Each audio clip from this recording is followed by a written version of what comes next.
Hello, my name is Windy Arini. I'm a program officer at Rawal Institute Regional Asia Pacific Program based in Jakarta, Indonesia. Our podcast will focus on key research findings on localizing human rights in the context of SDGs and promote the importance of public participation in local governance. Here with us today is Dr. Payal Thaorey from RTM Nagpur University, India. Hi, Payal, how are you? You? I'm fine, Wendy. How are you? I'm good. Thanks. So let's dive into it. Yep. So please tell me a little bit about yourself and your role in this research. My name is Dr. Payal Thaorey. I am Senior Assistant Professor at the Postgraduate Teaching Department of Law, RTM, Nagpur University, India. I have been into this profession since last 15 years, and I have my specialization in human rights and intellectual property laws. And since March 2020, I am in association with RWI for this collaborative research project on the development of human rights, particularly for the local government. And with this, we are aiming to focus on localizing human rights in the context of sustainable development goals, which are protecting basically like gender justice and environment protection. Okay. So Payal, this research focuses on localizing human rights in the context of SDGs, with emphasis on gender and the environment that later on actually serve as the backbone of the handbook that we developed together. Can you tell me a little bit about the research? What did you find? In this research, we made an attempt to analyze how local government and local stakeholders, with their personal experiences, expertise, knowledge, collective actions, collective defense, can participate and contribute in the sustainable development of the city, and what efforts they should put in order to achieve the sustainable development goals and thereby make the city a livable city wherein no one can be left behind. Both the phase 1 and phase 2 of our research mainly focuses on how the local government, particularly in Nagpur, work towards implementing human rights based approach through their development projects, policies, and analysis. The theoretical research is very well supported by the case studies, which mainly focuses on the gender equality issues and environmental protection issues. We have got some prominent output from this research, which were used in the making of this handbook. Great. And based on your research, you captured the commitment and efforts of local governments that they have made towards human rights and SDGs. But in your opinion, why do you think local government should focus on these issues of SDGs and human rights? Yes, focusing on research on local government, particularly for implementing human rights, is essential because as every form of crisis emerges at the local level, and hence a first line of defense as well as the first form of solution needs to be developed at the local level to achieve the human rights in the city. There are different ways with which local government can effectively foster the implementation of sustainable development goals. Similarly, the local governments have the power, they have the discretion, they have a particular role as well as responsibility with which they can infuse the human right based approach within the cities by doing, for example, gender specific living patterns or non discriminatory service provision to the citizen, which includes refugees, migrants, etc., as well as fair employment practices. So, I think this is how the local government can work towards implementation of sustainable development goals. So part of your research findings is about the existence of a legal framework on human rights and SDGs at the national and city levels. How do you see this practice um, support efforts in localizing human rights in the context of SDGs? How important it is? Basically, there are three approaches for the assignment of powers to the local governments, that is, the top down, the bottom up, or the combination of both the governments at the central and the local level. And this does help us in understanding the roles and responsibility which has assigned to the local government. For example, the part 4 of the Constitution of India, that is the Directive Principles of the State Policy, is a set of affirmative action plans which encompasses issues related to environment protection, gender equality, as well as economic opportunities, which needs to be taken care by the local government as well. The role of local government is defined in the Schedule 11 and Schedule 12 of the Constitution. This schedule mentions about the accountability of the local government towards the protection of environment, gender justice, as well as the civic facilities which has been given to the citizen. So the role and responsibility part of local government within the Indian fabric of law is clear, and we suggest through this research that it is essential for every government to have clarity on the role of local government, so that it will make easy for both, I mean for the local government as well as for the people of the city, to understand their roles and responsibilities along with their limitations, particularly while applying the human rights based approach. Right. I think it is very important to actually know who do what, Yeah, especially in different levels of yeah, governance. yes. And so just another question is, from your research findings, you actually explained quite a bit on public participation in local governance and different models that have been used so far. Can you briefly share on that? Yes, as we have done the research which focuses mainly on the sustainable development goals along with the human rights implementation. For example, the Sustainable Development Goal 5, which ensures particularly about women's effective participation and equal opportunity of leadership at all level, be it in the decision making, in political, economic, as well as public life. So, in our research, we came across that the Nagpur city's local government, that is the Nagpur Municipal Corporation, has a reserved seat for women in the corporation. One third of the total number of seats are reserved for women in total. So, women from scheduled caste, women from scheduled tribes, women from the backward classes, and these are all are combined under the marginalized group. So they all are also reserved in the corporation on a rotation basis. So the local government of Nagpur also constitute the Women and Child Welfare Committee, which is headed by the women corporators of the city. So this committee works with the objective to provide equal economic opportunities to the women of the weaker section as well as women who are specially abled.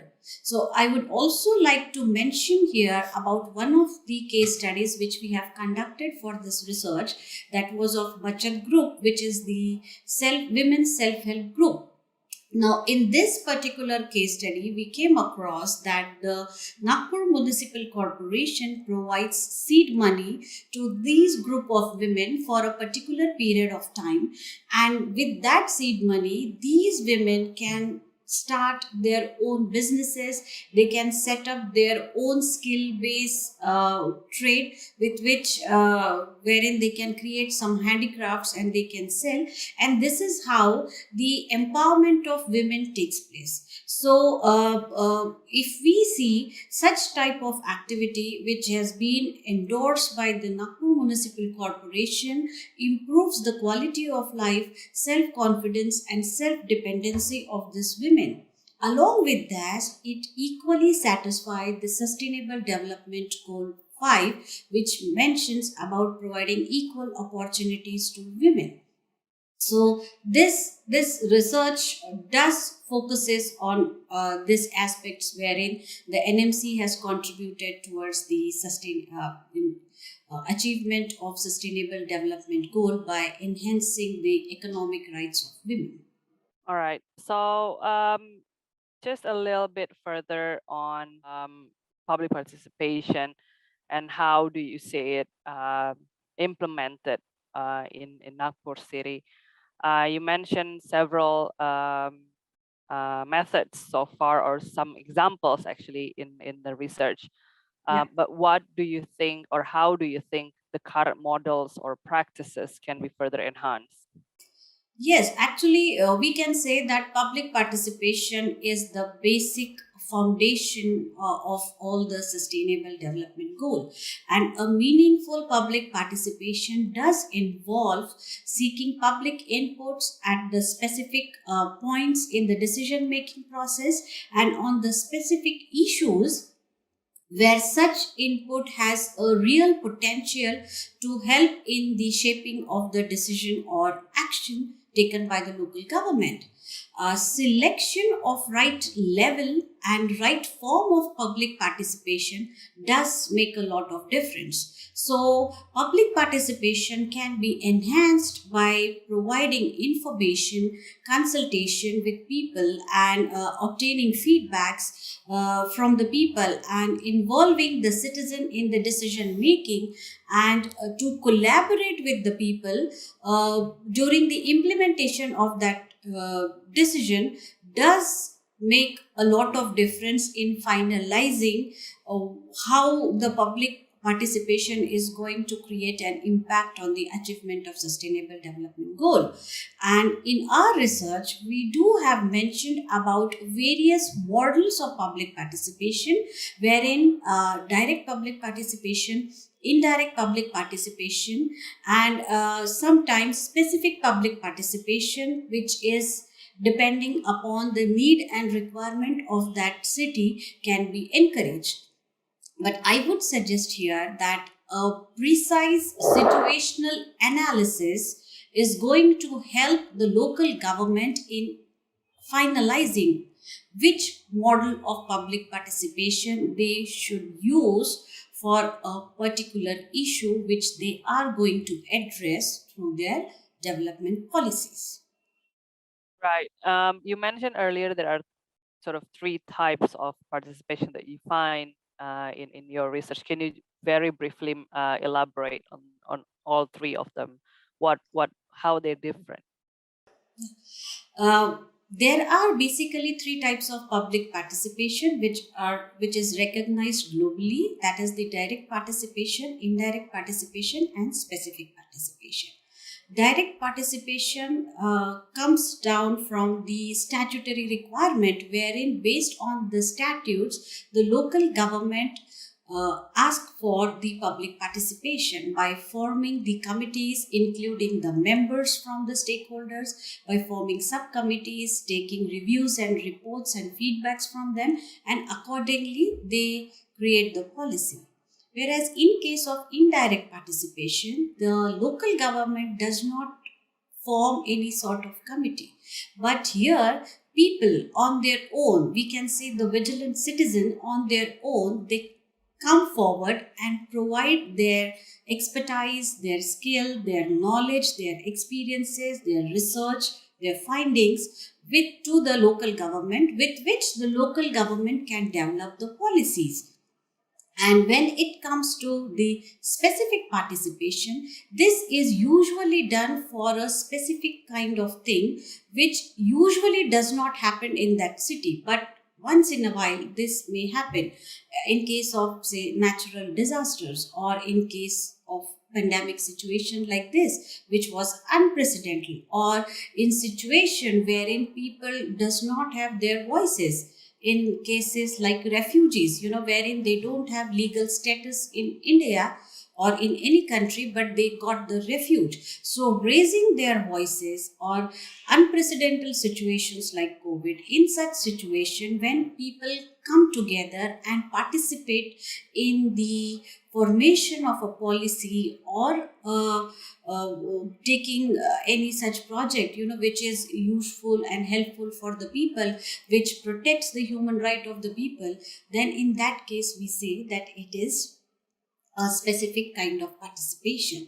And what we would like to suggest through this particular research is that it depends upon the situation of that city, which approach or which type of public participation they should encourage. A situational analysis, as I have said earlier also, will be very, very helpful in understanding about which sort of participation mode the local government and the people of the city should adopt. Right. Very interesting points, Payal, especially about how refugees and migrant workers may also be caught in a situation where they may have limited access or limited platform Yeah. to actually raise their concern. Um, Thanks for bringing that up, actually. So this research is, as I mentioned, actually uh, the backbone of our handbook on localizing human rights. Uh, why and how do you think this handbook could help local government, particularly in addressing the various challenges that the series is actually facing at the moment? Do you think this handbook will be useful? And if yes, how? Yes, certainly this will be helpful. The research findings pinpoints that it is the local government who is responsible for the protection of human rights at the local level, and the implementation of sustainable development goal will be best achieved through the efforts of the local government.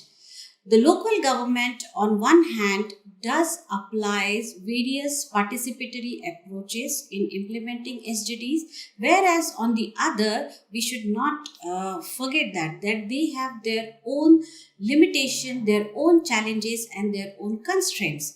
So, in some aspects, the implementation of human rights lacks inclusivity, whereas in some cases, the policies have not been properly penned down and they are not so sustainable. Further, this research also mentions about the challenges, which has been faced by the local government, considering the economic and the budgetary constraints of the local government. The local governments are working on multiple fronts, and the situation is more or less similar across the globe. They have less manpower and they have many tasks to perform within a stipulated time, and that is why implementation of human rights by achieving the sustainable development goals may face some constraint or challenges.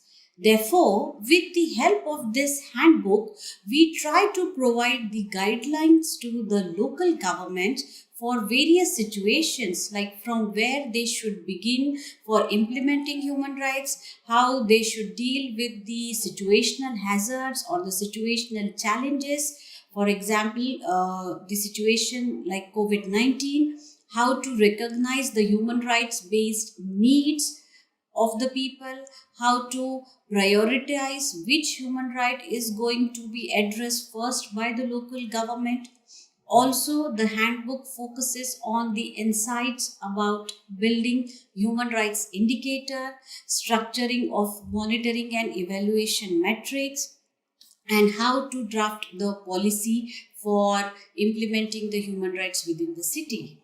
Particularly in the phase 2 of this research, we have also focused upon the drafting of the policies which are sustainable, which by taking care of the conflict of interest between the balancing the conflict of interest between the two human rights.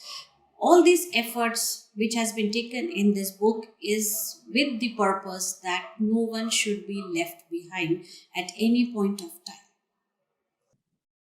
Great. Looks like you have captured quite a bit on the essence of the handbook itself. Thank you very much. Just one last question. If there's any other key research findings that you would like to share or you want to highlight that you think local governments should sort of take a point on that as well. Yes, certainly. While doing this research, there are many points which we have come across, which we can say now, where the peripheral outputs which we have received from this research.